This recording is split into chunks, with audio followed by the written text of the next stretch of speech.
Now, I'm delighted to be joined on the telephone line by Minister Jennifer Carroll McNeill, the Fine Gael TD for Dún Laoghaire, who is Minister for State with responsibility for EU affairs and defence. Minister, good morning to you.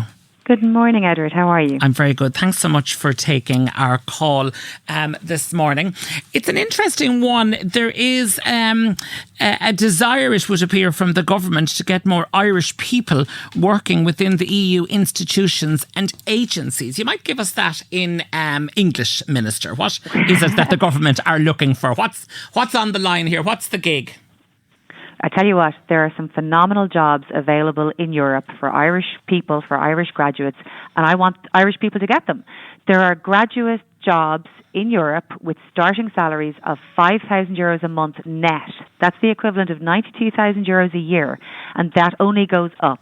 And that's living in Brussels with all of the 6 weeks holidays, the health insurance, the very good working conditions, and working on some of the most interesting cutting-edge issues for Europe. So these are jobs in the Commission. Now, there's about 30,000 people work in the Commission. 513 of them are Irish already, and those people have done really well. We've had 2 Secretary Generals of the Commission have been Irish. But a lot of the Irish people that are working in the Commission are getting closer and closer to retirement age. And I am here looking for new, young Irish people to compete in the competition, to get these jobs, and to be part of Europe and be well paid and enjoy doing it. So there's succession planning at play here. Yeah, but there is. But you know what else? There's a bit of competitive advantage here too. I mean, there's 900 of these jobs coming up soon, a competition at the end of this year or beginning of next year. There hasn't been a competition like this for 5 years, so this doesn't happen every day. But I know that there's going to be about 300,000 people from across Europe competing for these jobs because they are so valuable. And people are putting in months and months of study and preparation for the exam. But the Irish government is putting its resources behind supporting Irish people. So we are going to help you with interview training. We are going to help you with exam preparation. If you come and look on our website, ireland.ie/EU jobs, we want to help you. We have a team of people there wanting to help you. Just apply for these jobs, know what's involved, and support you through the process. And if you get through as a graduate, then, as I said, the starting salary is quite extraordinary, €92,000. I'd love to see something in Ireland competing with that for the sort of opportunity that we're talking about. But you know what? It's not just graduates. If you're somebody who's already been working for a while, maybe you're working in law, maybe you're working in accounting, maybe you're working in engineering, in veterinary, in agriculture. There are jobs at higher levels too, and we can help with that as well. And I'd love to see more and more Irish people going to Brussels and frankly taking over Brussels and showing, we have people there already, but they do the European job but with an Irish touch and with an Irish affinity and with an Irish understanding. Just yesterday, when I put all this on my social media, a gentleman contacted me to tell me he was starting in the Directorate on Agriculture and he's going to be working on greenhouse gas emissions and the next Common Agricultural Policy. Now, he's making European policy. Great. But he understands it from an Irish perspective. So I want to see people from Carlow and Kilkenny coming and working in Brussels and representing their understanding of the world, their flavour of the world, their nuance, and feeding that into European policy making. And it's good for Ireland too that we strategically have these people going through the European institutions and building our influence and our network in Brussels. This is a great opportunity. And it can be hard to know about these things. So that's why I'm here telling, parents, young people, please look at these opportunities. They really are there and we will help you get them. So in terms then, all that assistance, and obviously it's very attractive, for those that are socially charged. It's very attractive perhaps to be involved in that shaping of EU policy. And it is within the successive gifts to do that. What do they need, Jennifer, going in? So obviously you're going to give them all the training, but in terms of the types of degrees or masters or qualifications that they should have, what do you believe would be preferable to secure, to be as advantaged as possible to secure a position of this nature? Frankly, anything. So if you have done law, if you've done languages, if you've done engineering, if you've done agriculture, anything, what you do need is a second language. Now, don't forget that Irish people, if you're better at Irish maybe than I am, we already have a second language. Irish is a second European language. So maybe you also fluency have in it. You also have Spanish. Pardon me? Do you need a fluency? You're better, I think, than I am. No, you don't necessarily. You need to be proficient. Okay. And it is part of the exam is in your second language, but maybe your first language is Irish and your second language is English. Like, we do have an advantage here. And then maybe there's other people with French or Spanish. So languages is really important, but it's not just for linguist jobs. It's for getting through this part of the exam. And then maybe you're an engineer and there are positions right across everything. It's not just in the Commission as well. There are different agencies right across Europe, like there's disease control in Stockholm, or intellectual property in Alicante, or aviation. You can come from any discipline. The thing is that you are interested in Europe, competitive. You need to be seriously competitive to get into this, and you need to have that extra language, that proficiency in a second language, which may very well be English, which may very well be Irish, or may very well be French. So come and talk to us and we will help. There is a difficult exam. It's called the Concours. And I know that there's people from Spain and Romania and France. They're putting in 6-month study, 18-month study. Irish people actually do very well at this exam, but they do need a bit of structured help. It is a sort of a slightly different exam. But the Department of Foreign Affairs and the team there are there to provide that help and to make sure that we have our people best prepared. I know that some of this can seem a bit remote. It can seem a bit daunting. It can seem a bit over there. So that's why we're trying to make it as simple as possible and say, hey, these are jobs that you're entitled to go for. You're entitled to get. We want to see you get them. We want to see you well paid. We want to see you being influential. So yeah, there's a bit of work involved in getting them, but please look at these jobs seriously and please let us help you get these jobs. We think Irish people are going to be really successful in Europe over the next 30 years, and this is the group that are going to do it. Does it necessitate a move to Brussels, or is there opportunities to work in a hybrid fashion?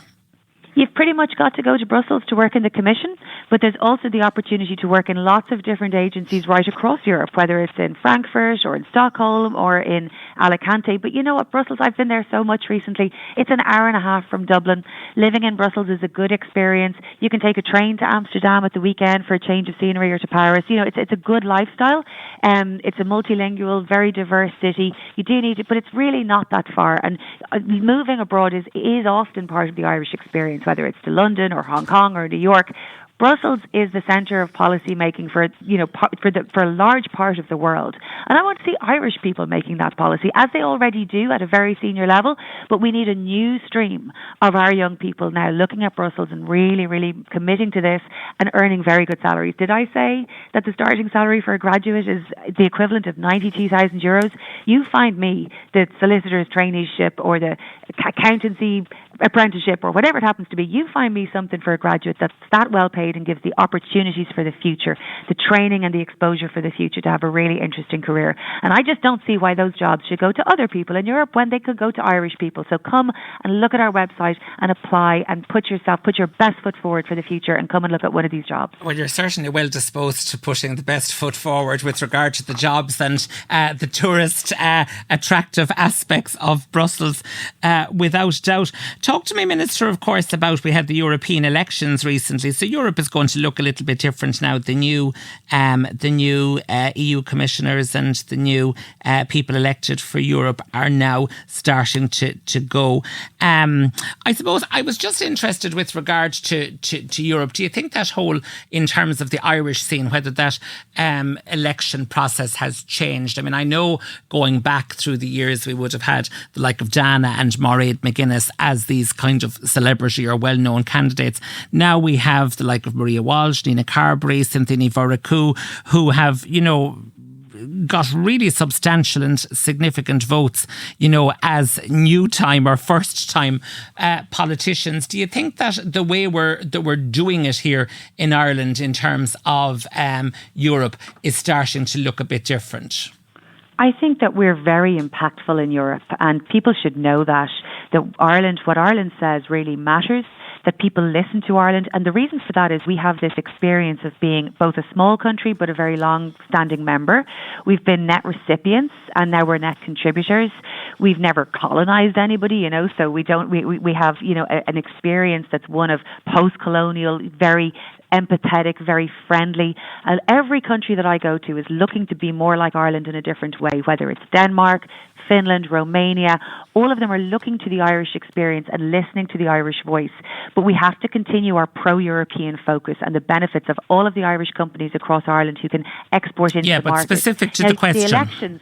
Yeah, so but the elections themselves, I think we're having the same sort of impact. It's the work that they do. So I see Maria Walsh working on agriculture and that being at the forefront of what she's thinking about. I see what Mairead McGuinness did in the European Parliament. I mean, she was the Vice President of the European Parliament and then moved into the Commission. This is unheard of levels of influence that Irish people are having throughout the system. And then it's on the Commission side too, with Catherine Day and David O'Sullivan, Secretary Generals of the Commission.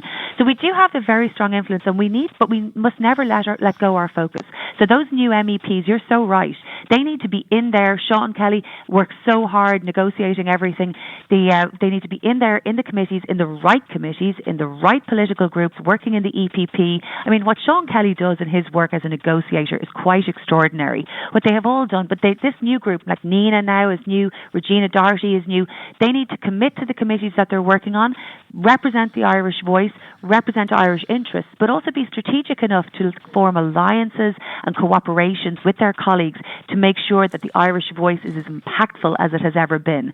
And that requires building relationships, negotiating alliances, really understanding other people's perspectives. So I suppose really what I'm interested in, though, is the strategy with regard to the candidates, the selection process of running candidates that perhaps don't have that kind of political CV or political background, and running them because of their capacity to attract public attention because their name is well known. I'm wondering about the virtue of that. Again, in terms of the upcoming elections, we see that Fianna Fáil, your party in coalition, are considering running Gráinne Seoige. So I'm just wondering, have we become, or are we becoming that bit more celebrity in the world of politics, do you believe? It's that old joke about politics being showbiz for ugly people. I remember that old joke, but I don't think that's really true. I mean, I think what you have to do is look at what people have actually done. So Sean Kelly had experience as, but I'm talking about the head of GAA, and he would have been very well known. But he didn't have political, elected experience necessarily. But he is the most impactful politician in Europe in the European People's Party. Maria Walsh, again, didn't come from a political background, but you should see what she has done in relation to agriculture. So I suppose the test of somebody is what they do when they get the job. But you know what? The constituencies are huge. There's no question. You're right to identify it. There's no question but that having a profile before you go into the election is beneficial. That's just the way it is because the constituencies are so very large. It's different to maybe being, I know David Fitzgerald, for example, a really excellent councillor in Kilkenny who's now going to run in the general election, building up a profile in a slightly different way. So you're right to identify it, but I would always say the test is, what do people do once they get there? And I look at Sean Kelly and I look at Maria Walsh, and I'm just so impressed with the work that they've done over the last 5 and 20 years in Sean's case, and what he's been able to do in Europe and what he'll continue to do. So the test is what they do. Okay, it's much harder to get re-elected than elected, I certainly know that as I face into an election myself. And speaking of that election and the shameless plug for your party colleague here in Carlow, Kilkenny, but talk to me about the general election. Wouldn't it be better if someone... Michael Boyle is also running. Absolutely. Wouldn't it be better if someone just said when it is it going to be in November, do you believe? What is the Fine Gael WhatsApp and the ministerial WhatsApp now saying, Jennifer, with regard to when it's going to be? The 16th or the 17th of November seem to be the latest dates that are being speculated on. Yeah, while I talk about Fine Gael people like Catherine Callaghan and Carlow Kilkenny, the reality is we haven't chosen candidates in Mayo or in Kerry. So I think the election will be, honestly, when everybody is ready for the election, being as really genuinely honest as I don't know exactly when it's going to be. Obviously, the latest date is March.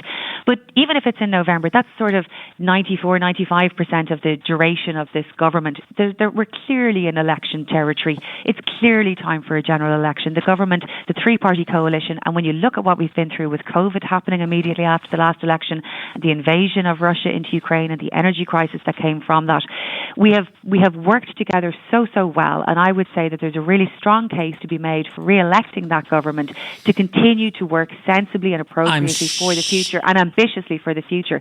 But I don't know when that election is going to be. I'd certainly like to know because I'd like to be able to plan. But look, I'm ready when the election is.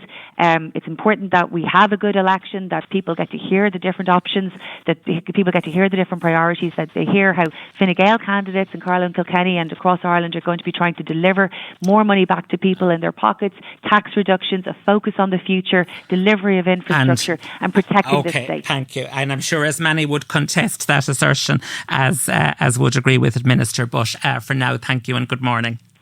Thanks so much.